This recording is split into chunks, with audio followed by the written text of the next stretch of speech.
Well, hey, it's Dan Wilt here, and I'm so glad you could join me for this seminar on 4 best practices for leading worship for a wedding. This is part of the Essentials in Worship Toolkit series, which is part of the broader Essentials in Worship course material. And of course, my name is Dan Wilt. I'd love to invite you over to danwilt.com to see some of the resources that are available to you there. And if you sign up on my email list, which I'd love to have you connected in our wider worship resourcing community network, be sure to send you some free downloads, worship team devotionals, other materials like this that I hope will encourage you in your journey as a worship leader or even as part of a worship team.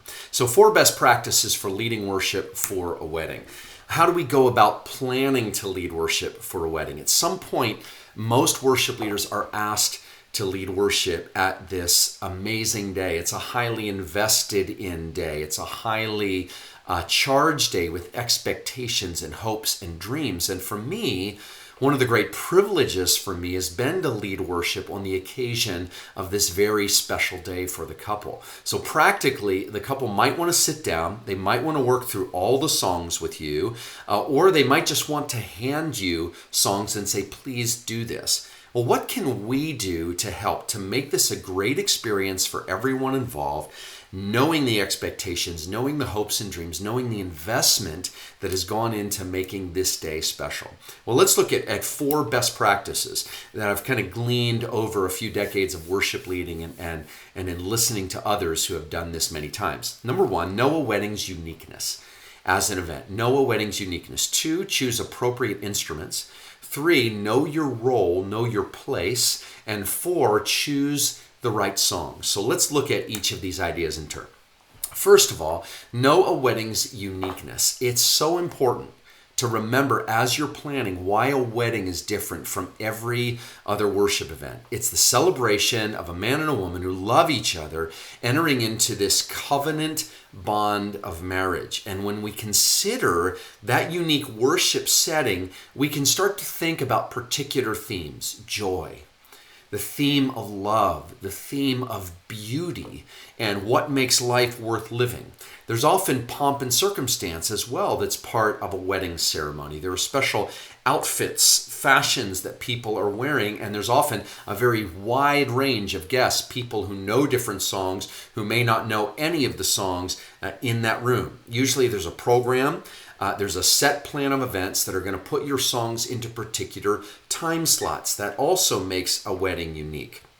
And then there's also going to be a lot of activity going on before the service. Even in some cases, more activity is going on before the service than is usually happening in a normal worship service, and more activity that's going to be happening immediately after the service. Well, all those details shape your pre-service planning, and they're going to matter to a well-planned wedding set. So know the animal with which you're dealing. Know the shape of a wedding that is unique, and it'll help form and inform how you plan for the worship setting within the wedding service setting. So the second practice here is to choose the appropriate instruments. Once you have all that information, once you see the program, where this thing is going, what kind of slots are available, first I encourage you to sit down and talk to the couple. Ask them what instruments they would like in their wedding. In some cases, they might want largely acoustic instruments. I play the hammered dulcimer, and the fact is, a lot of weddings like me to lead from and use the hammered dulcimer, a lot of couples in their weddings, because it's remarkable, it's unique, it makes their day even more special, and it's kind of got an ethereal beauty to it. So ask them what they would like. In some cases, the couple might want a full band, or maybe a unique instrument like that, like the hammered dulcimer or something else that might make their wedding stand out in people's minds, might make it memorable. Once you've determined the instruments you're being asked to use, then think about the sound equipment you're going to need. Is the church they're doing it in sufficient? I've often just kind of surrendered to whatever the sound system is in a local church, and that can be done. My favorite thing is to come in with like a Bose system, the stick system, where I can amplify only to the degree that is necessary in that stone chapel or in that wider space. Usually bigger spaces will have a bigger, better sound system. But I like like to have something like a Bose system or something similar to it that can give me just enough to stay acoustic in feel, but to cover the room. I love that kind of system for something like that.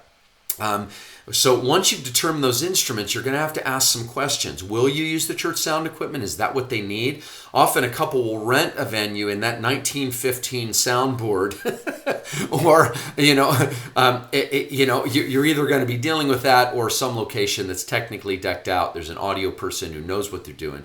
But you should know what you're going to need according to the instruments that are going to be used, according to the environment that they want to create. Don't just bring your thing in. Don't just assume that what you have is what they want. Really ask detailed questions. What kind of environment do they want for those great hymns of the faith? What kind of environment do they want in the contemporary worship song moments? What kind of environment do they want instrumentally behind potentially communion or the Eucharist that they're going to celebrate in the midst of the wedding? Know what you're going to need according to the instruments that will be used. Ask good questions to avoid those last-minute surprises at the rehearsal night or even on the morning of the day itself. Ask detailed questions like, when can we get into the venue to rehearse, to set up, to ensure the day goes as smoothly as possible? I often like to have any sound or technical people there at the rehearsal for a period of time so we get to know each other, we get some settings together, and as many questions as possible are answered before we get to that moment. Number 3, know your role and know your place. So for this special day, the couple is the set of people in charge of worship. I see myself as a servant to them as the worship planners and leaders for their special day. So if they say they want one song here, one song there, don't do more than they request unless they've indicated they want you to be flexible and spontaneous or contribute more. They're the ones most aware of the kind of memory they want to create on their special day. And you get to be just a part of making that special memory with them. So get clear direction from them as you plan. And as a worship leader, you're actually bringing some decoration. You're bringing some ornament, if you will, to a service that's designed to bring this man and woman together as one through their wedding vows. In a sense, we are supporting something other than just that worship moment. We're supporting the wider narrative that's unfolding over the wedding service. So I love to make sure that they know that I'm aware of that and I'm ready to serve it. As we lead people then to a place of worship in the midst of the wedding, the songs and hymns they've chosen or asked you to choose, they really can make or break the experience for people.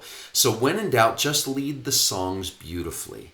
Just lead the songs beautifully. Don't rely on the congregation to dig in maybe the way that your congregation does. Just lead the songs beautifully. Be invitational and hospitable in your language. Lead the songs in keys that are able to be sung by the whole range of demographic in that room, that they're at a place that feels low enough for the men, that feels like a fit for the women. Make sure you're thinking about that ahead of time. And when in doubt, lead those songs beautifully. Only add spontaneity if it is really something the couple desires and it seems right based on that. I found that adding spontaneity in the wedding service model, it really can work against you. I just am a much higher, more precise planner for how we're going to do a song. Beautiful songs are worth singing to. So just do the songs as planned. It takes as much faith to just do the song as it's arranged as it does to be spontaneous. So nail it, give it up, give your best to that moment. Practice number 4, choose those right songs. If they'd like you to pick or contribute songs, I encourage you to go through your master list of worship songs and consider those themes for the wedding, the themes of celebration, the beauty of creation. All creatures of our God and King was the song we wanted at our wedding because it celebrated all things beautiful. Songs about God's love for us or our love for God. Begin to think, where do the themes of a typical worship song and the particular experience that is a wedding start to cross, right? Many couples, they want hymns because they feel poetic, timeless, melodic, even transcendent, or because they reach some of maybe the older folks in the congregation that might not know any hymns, but they probably heard Amazing Grace somewhere. The tune might be in their head. Or the couple might want songs that stir special memories for them when they view their wedding video many years later. Choose songs that are favorites of the bride and the groom and create the kind of environment that they really are hoping for on their special day.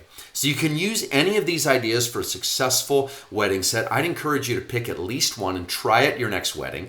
Choose appropriate instruments that will serve the couple and the worship experience. Know your role, shape your set and leading to serve the end goals of the couple, and choose songs that are favorites of the couple and songs that really touch and reach the demographic of the congregation.